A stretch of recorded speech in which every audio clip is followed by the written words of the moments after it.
Hello my lovely friends, welcome or welcome back to my channel. I really hope you're all doing really well. Today I thought I would get caffeinated and talk you guys through my absolutely unhinged, totally out of control, obscenely large fall TBR. So if you guys have been around here for a hot minute, you will know that I typically do not fare well when setting monthly TBRs. Like, I don't know what it is about me, but I'm just such a mood reader, and every single time I say to myself like, okay, I'm gonna read from this prescribed list of books this month, it just never goes according to plan. And then when it comes to filming wrap-ups or even like the next month's TBRs, I just feel like a total failure because the same books end up appearing on every single one because I want to read them. But then when it comes down to it, I'm just like, okay, I want to read it, but just not right now, you know? So this year I started setting myself seasonal TBRs instead because they felt just a little bit easier to try and stick to. I generally know the types of books that I want to read throughout the course of a season and like the kinds of genres and stuff that I tend to lean towards at different parts of the year. So this is like an easier list for me to assemble, and then also an easier list for me to have a degree of success reading from because I don't feel like I'm forcing it. I don't feel like I'm trying to like box myself into this like prescribed list. Like I feel good about these books. These are all kind of falling within the theme of what I want to read right now. And also I think because I don't have my huge 150 book TBR here in the States with me, it makes it easier because right now I only have really these books and a few others to choose from. And because I'm trying to set myself some kind of book buying ban, you'll see why in my next video. This just feels like a little bit more promising. I feel like I could conceivably read these books and it not feel forced or like difficult or a struggle. It must be said, I am also in the biggest reading slump of my life right now. I thought I got out of it when I moved. I thought like, okay, being in this space, being here, I'm gonna be able to now read more again and get really into the books I'm reading, and instead just everything I'm reading is like falling flat for me and it's really irritating. And I don't know if it's me or if it's just the books I'm choosing or what's happening, but you guys, like, I'm not having a good time. Like, I am in my struggle era right now and it's not the one. Okay, so without further ado, I'm just gonna get into the list and talk you guys through what I'm hoping to read. Also, if you hear any random like drilling, banging, crashing, there is work being done constantly in this building, and I think they're working on the apartment above me today, but honestly I have no idea. It could also be outside my door. There is nothing I can do about it, so I'm sorry, you're gonna have to bear with me. This is my only chance to sit down and film. So anyway, without further ado, the first book on my list is In the Weeds by B.K. Borison. So this is part of the Love Light Farms series. I think this is like book 2, and this basically follows 2 of the characters that we meet in Love Light Farms and their story and romance. So we do, like I say, see a snippet of these characters in the book, and we kind of learn a little bit about their back history during the course of Love Light Farms, which, if you don't know, is one of my favorite Christmas like small town romances. It was so good. I read it in December last year. I honestly and truly loved every single second of it. So I'm really excited to see some of the other characters that we got to start to learn about, and also to be back in B.K. Borison's world and writing because, like I say, I really enjoyed it. Now, if you know me, you know I love a small town romance, and everything about this cover just screams fall to me. Mostly, I guess, because of the colours, really, because I'm fairly sure those probably aren't fall flowers. This is probably set in like springtime or something, and I'm really looking forward to it. So this book follows Evelyn St. James, who, if you've read Love Light Farms, you will know is like a super popular influencer, and also Beckett, who works at Love Light Farms. And they had one night that they shared together quite some time ago and have never spoken since, but all of a sudden during the plot of Love Light Farms they're kind of thrust back together again, and now they're confronting their past and their lingering affections. So I'm really looking forward to delving into this and just being back with these characters in this world and this writing, and I'm so excited. So I guess I actually kind of forgot to tell you guys what kind of mood I'm in for fall. I'm in my like fantasy melancholy girl era, which I realize probably doesn't make much sense considering the first book I've picked is a rom-com, but I did want to inject a little bit of romance into this TBR just in case I feel like reading something a bit light and fluffy. But honestly, my biggest kind of like vibe for the coming months is melancholy girl, unhinged women, dark academia, fantasy, realness. Which leads me to my next book, which is actually a non-fiction. This is Bluets by Maggie Nelson. So this is just a series of musings and anecdotes all relating to her feelings around the colour blue.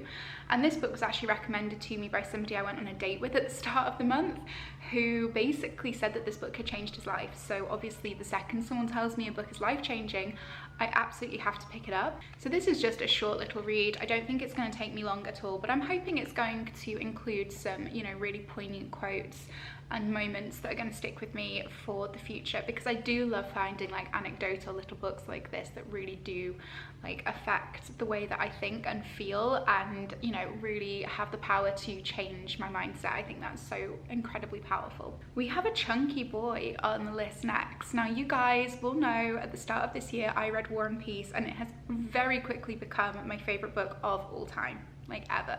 I truly am still not over that book, and I still kind of like class my life and my reading experience now to have like two parts: before War and Peace and after War and Peace.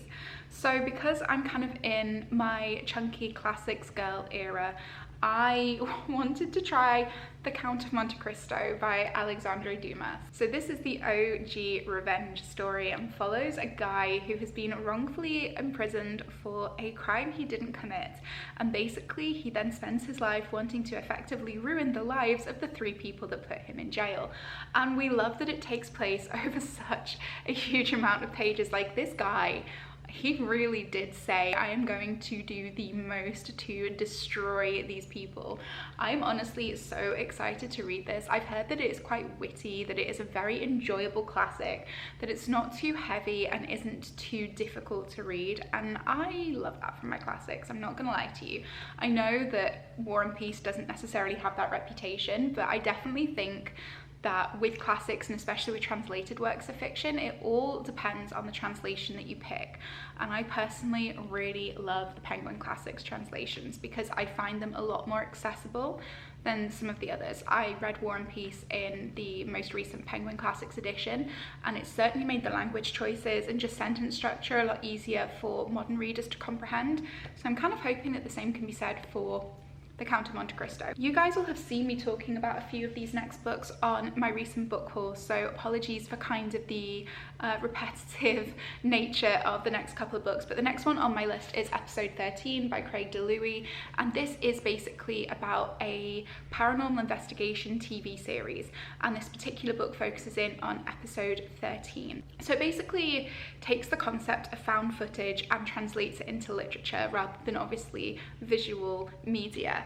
And basically in episode 13, this group of paranormal investigators get to go to the Paranormal Research Foundation, and while they're there they learn a lot about the afterlife and what's truly waiting for us on the other side. I am really excited for this. It looks absolutely chilling from the cover, and I do really enjoy like found footage horror movies, so I'm hoping that I'm going to enjoy like a found footage style horror novel.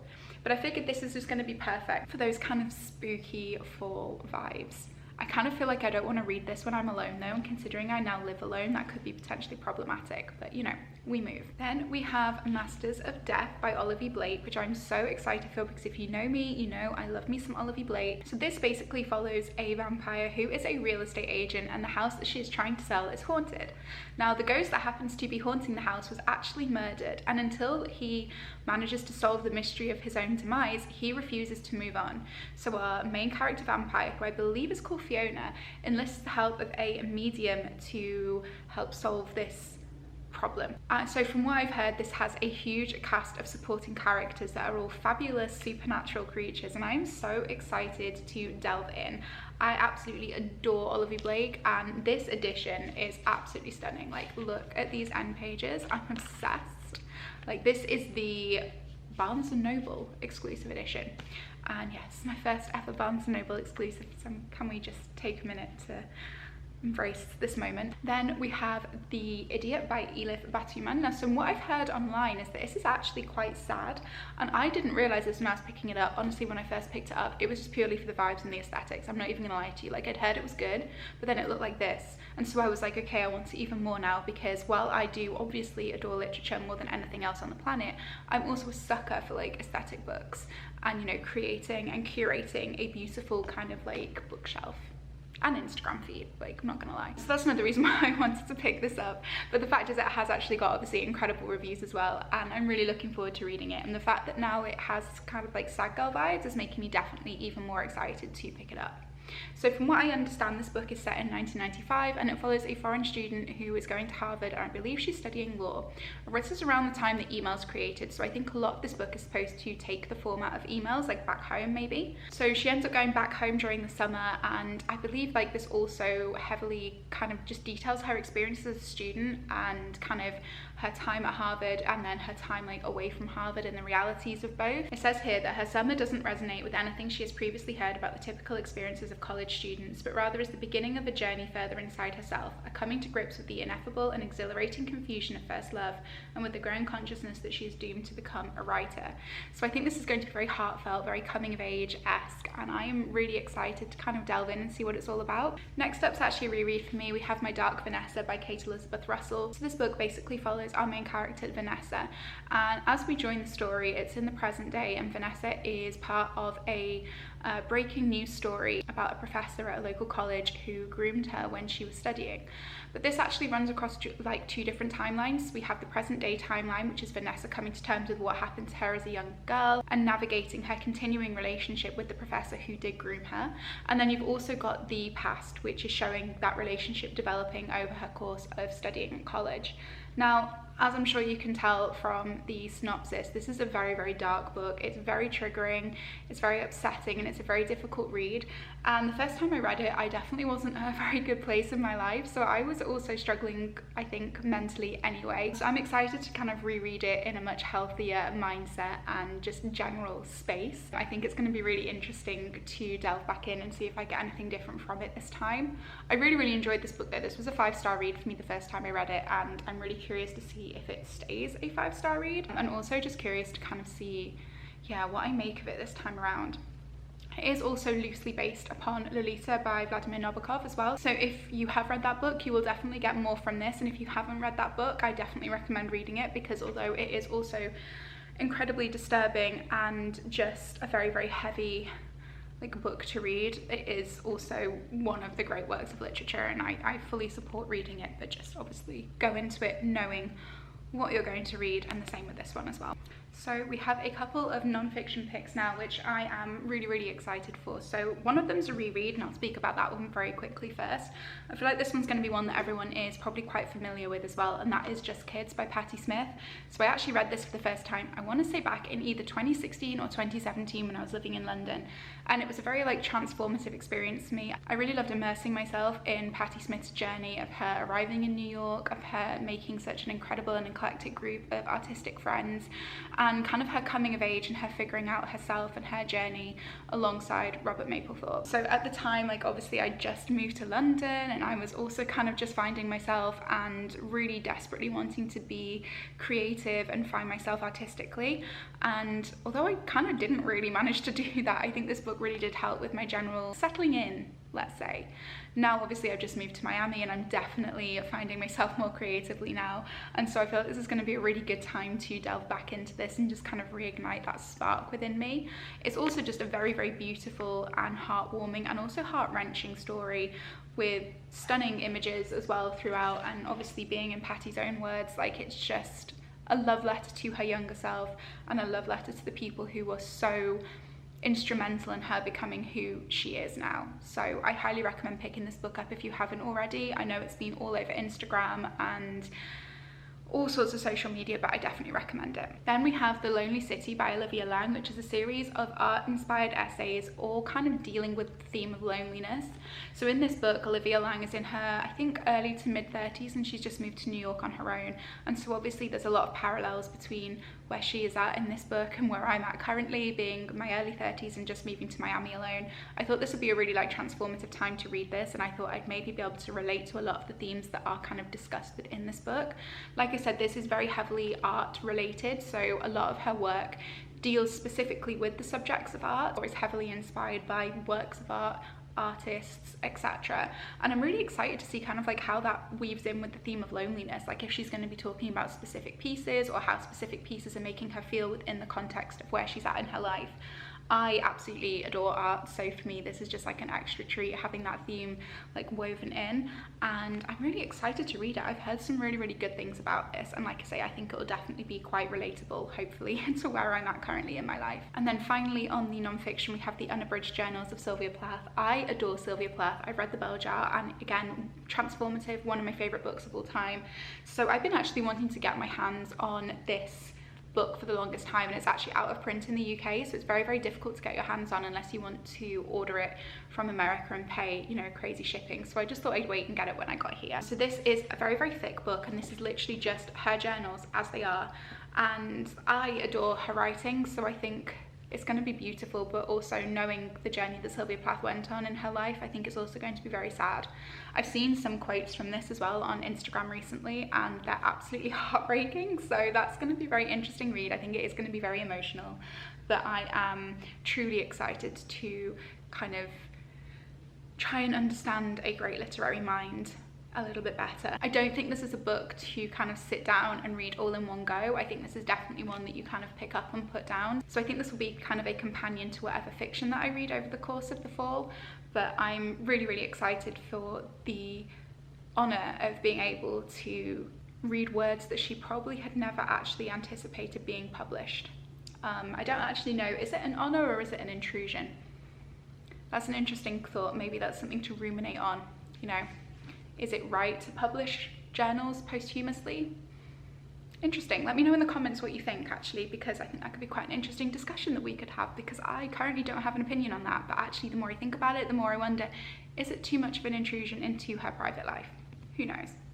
Then we have Dance of Thieves by Mary E. Pearson. So I believe this is kind of like a thief heist fantasy. I know very little about this. I only know that it is just a YA fantasy that is very highly recommended across YouTube, and after seeing a lot of people raving about it, I finally wanted to pick it up and give it a go. So we have a formidable outlaw family that claims to be the first among nations, a son destined to lead thrust suddenly into power, 3 fierce young women of the Queen's Premier Guard, a legendary street thief leading a mission determined to prove herself, and a dark secret that is a threat to the entire continent. So it sounds like a vibe, and I'm very much in like a fantasy mood always towards the end of the year. My TBR back home is so full of fantasy, and I'm going to be going back for the entirety of December, so I'm so excited to delve into some of those books that I've kind of kept specifically for the end of the year. Like, I cannot wait. Next we have A Broken Blade, which is book 1 in the Halfling Saga by Melissa Blair. So this, I believe, is like a fae fantasy following our main character, who is an assassin for the King's Court, and she gets sent to the Fae realms to undertake a mission. As it's called the Halfling Saga, I feel pretty confident that she's going to discover that she's half Fae and is going to then have to deal with the repercussions of that. So I actually saw this mentioned on a YouTube video a while ago, and I feel awful because I cannot remember the creator's name, but whoever you are, thank you so much for inspiring me to pick this up. It's definitely, I think, very heavily Throne of Glass-esque, and I love Throne of Glass, so I'm very excited for that.